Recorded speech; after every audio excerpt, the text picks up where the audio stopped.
కీర్తనల గ్రంథ ధ్యానంలో భాగంగా కీర్తనల గ్రంథము 3వ అధ్యాయము. యెహోవా,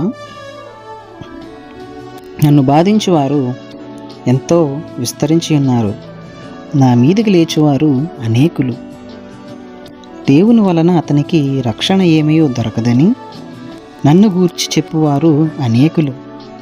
యెహోవా, నీవే నాకు కీడెముగాను, నీవే నాకు అతిశయాస్పదముగాను, నా తల ఎత్తువాడవుగాను ఉన్నావు. ఎలుగెత్తి నేను యెహోవాకు మొర్రపెట్టినప్పుడు ఆయన తన పరిశుద్ధ పర్వతము నుండి నాకు ఉత్తరమిచ్చెను. యెహోవా నాకు ఆధారము కావున నేను పండుకొని నిద్రపోయి మేలుకొందును. 10,000 మంది దండెత్తి నా మీదకు వచ్చి మోహరించినను నేను భయపడను.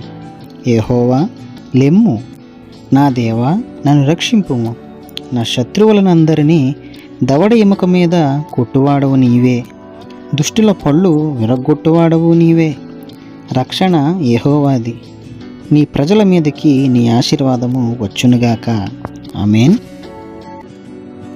దావీదు మహారాజు గారి కుమారుడైనటువంటి అబ్షాలోము దావీదు నుంచి పారిపోయినప్పుడు దావీదు మహారాజు రచించినటువంటి కీర్తన అండి.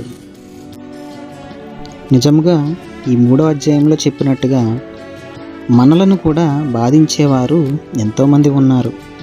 మన మీదకి లేచేవారు కూడా చాలామంది ఉంటారు. ఎంతోమంది నీవు దేవుని నమ్ముకోవడం వలన నీకు ఎటువంటి లాభము, ఎటువంటి రక్షణ ఏమీ దొరకదని మనల్ని విమర్శించి చెప్పేవారు అనేక మంది ఉంటారు. కానీ నీవు నేను నమ్ముకున్న దేవుడు మనకు కీడుముగా ఉన్నాడు. మనను తల ఎత్తువాడిగా చేశాడు తప్ప తల దించువాడిగా చేయలేదండి. నీవు నేను కూడా ఎలుగెత్తి, ప్రభువా నేను ఆ సమస్యలో ఉన్నాను, ప్రభువా నేను ఈ సమస్యలో ఉన్నానని ఎలుగెత్తి దేవునికి మొర్రపెట్టినప్పుడు ఆయన పరిశుద్ధ పర్వతం నుండి మనకు ఉత్తరమిచ్చేటటువంటి దేవుడిగా ఉన్నాడు. ఈ లోకంలో మనం తండ్రి విడిచిన, తల్లి విడిచిన, అన్నదమ్ములు విడిచిన, బంధువులు మిత్రులు విడిచిన ఆయనే మనకు ఆధారముగా ఉన్నాడు. దావీదు మహారాజు గారు చెప్పినట్టుగా 10,000 మంది మన మీదకి దండెత్తి వచ్చినా కూడా మనము భయపడకూడదు. ఎందుకంటే మనం నమ్ముకున్న దేవుడు సజీవుడు కాబట్టి మనము ఏమాత్రము భయపడవలసిన అవసరం లేదండి. అందుకనే చక్కగా 3వ అధ్యాయం చివరిలో సెలవిచ్చాడు, నా శత్రువులందరినీ దవడయోకు మీద కొట్టువాడవు నీవే, దుష్టుల పళ్ళు విరగ్గొట్టువాడవు నీవే. కాబట్టి